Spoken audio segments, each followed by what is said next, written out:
NATO Greenland గురించి ఉన్న భయాలను తొలగించేందుకు అమెరికా అధ్యక్షుడు డొనాల్డ్ ట్రంప్ ప్రయత్నించారని ఆ దేశ విదేశాంగ కార్యదర్శి మార్కో రూబియో అభిప్రాయపడ్డారు.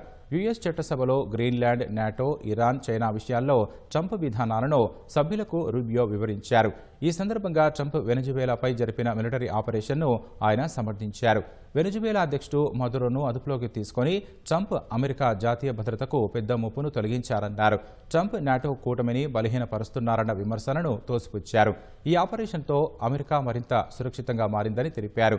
వెనజువేలాను స్థిరీకరించేందుకు అక్కడి అధికారులతో కలిసి పనిచేస్తామని రూబియో చెప్పారు. అయితే పరిస్థితులు రాత్రికి రాత్రి మారవన్న ఆయన 4 వారాల క్రితంతో పోలిస్తే ప్రస్తుతం వెనజువేలా మెరుగ్గా ఉందన్నారు. ఆ దేశం చమురు అమ్మకాలపై ఆంక్షలను త్వరలో తొలగించి దానిపై వచ్చే ఆదాయాన్ని పోలీస్ వ్యవస్థ, హెల్త్ కేర్ వంటి అత్యవసర సేవలకు వినియోగిస్తామని మార్కో రూబియో వివరించారు. ఇరాన్పై దాడి చేస్తామని ట్రంప్ మరోసారి ప్రకటించిన నేపథ్యంలో అటువంటి ప్రణాళిక ప్రస్తుతానికి లేదని చట్టసభ సభ్యులకు వెల్లడించారు. ఇరాన్ నాయకత్వాన్ని తొలగించడంపై సభ్యులు ప్రశ్నించగా మదురోను తొలగించడంతో పోలిస్తే అది చాలా క్లిష్టమైన అంశమని పేర్కొన్నారు.